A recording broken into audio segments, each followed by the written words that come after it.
Olá, galera do nono ano, sou o professor Tomate, seu professor de Física do ângulo Sorocaba.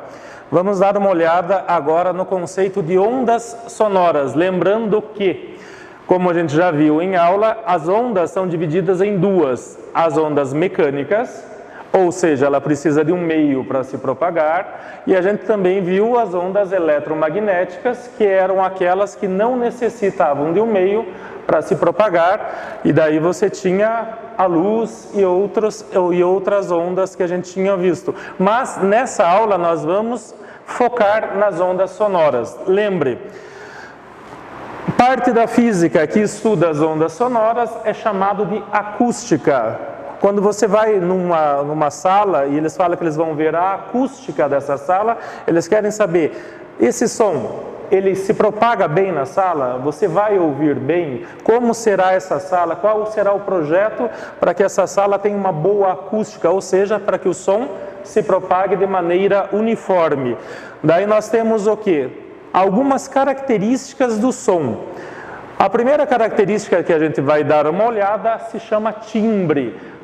O que é o timbre em si? É a característica do som que difere sons de fontes diferentes, ou seja, você está ouvindo um clipe ou você está ouvindo uma música no seu celular, você consegue diferenciar o que é uma guitarra, o que é um saxofone, o que é um violão, o que é uma bateria. Então qualquer tipo de som você consegue distinguir só de ouvir, e essa característica é chamada timbre. E até mesmo quando você atende o celular, você consegue já reconhecer a voz da pessoa só ouvindo, ou seja, o timbre da voz já ajuda você a reconhecer quem é a pessoa.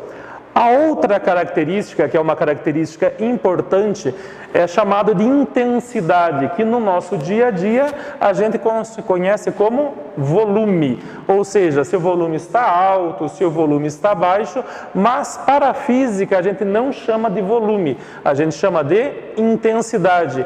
Característica da onda relacionada à amplitude, lembre, amplitude é o ponto máximo e o ponto mínimo de uma onda, como já foi visto. Então, se o som é dito forte, ou seja, se o volume está alto, a amplitude é alta. Se o som é fraco, significa que a amplitude é baixa, ou seja, o ponto máximo e o ponto mínimo da onda é alto ou baixo. Daí nós temos aqui a altura ou tom. E a altura ou tom relaciona-se geralmente à frequência, ou seja, quando a gente fala que o som é alto, não confunda som alto com volume. O som é dito alto quando ele é agudo, ou seja, lembre de uma sirene de ambulância. É aquele som estridente, aquele som marcante que você consegue ouvir de qualquer ponto. Então ele é um som agudo, ou a voz feminina, que geralmente ela é considerada aguda. O outro som é um som baixo, geralmente é chamado de grave. É geralmente aqueles cantores de óperas que a gente chama de tenor, ou o baixo, um violão tipo baixo, que tem um som mais concentrado. E a voz masculina geralmente também ela é mais grave. Outra característica que nós temos que lembrar são as classificações. Nós temos as classificações, são os infrassons. São sons abaixo de 20 Hz. Esse som abaixo de 20 Hz, o ser humano não consegue escutar, só alguns animais. Ou abalos sísmicos, geralmente eles utilizam o infrassom. Então aquele aparelhinho que mede os abalos sísmicos, que dão a escala Richter, que geralmente a gente vê quando tem terremoto em outros países, eles utilizam o infrassom para determinar qual é essa escala. Então o infrassom são sons abaixo de 20 Hz, não é audível para o ser humano. Som audíveis, o nome já diz, é a faixa de som que você consegue escutar. Essa faixa de som, ela vai de 20 Hz a 20 mil Hz, ou lembre, se você suprimir os 3 zeros, você chama de kHz. Você pode colocar aqui a letra H, é a letra K. Coloca a letra K aqui e fica 20 kHz ali. Lembre o quê?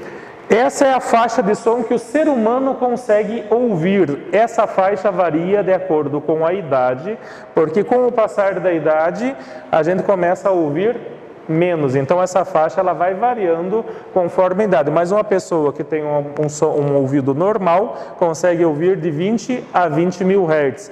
E o ultrassom, que a gente geralmente está acostumado, são sons superiores a 20 mil Hz, muito utilizado na medicina. O ultrassom que a gente vai fazer geralmente quando o médico pede, ele utiliza essa onda sonora nessa faixa para identificar geralmente as imagens formadas.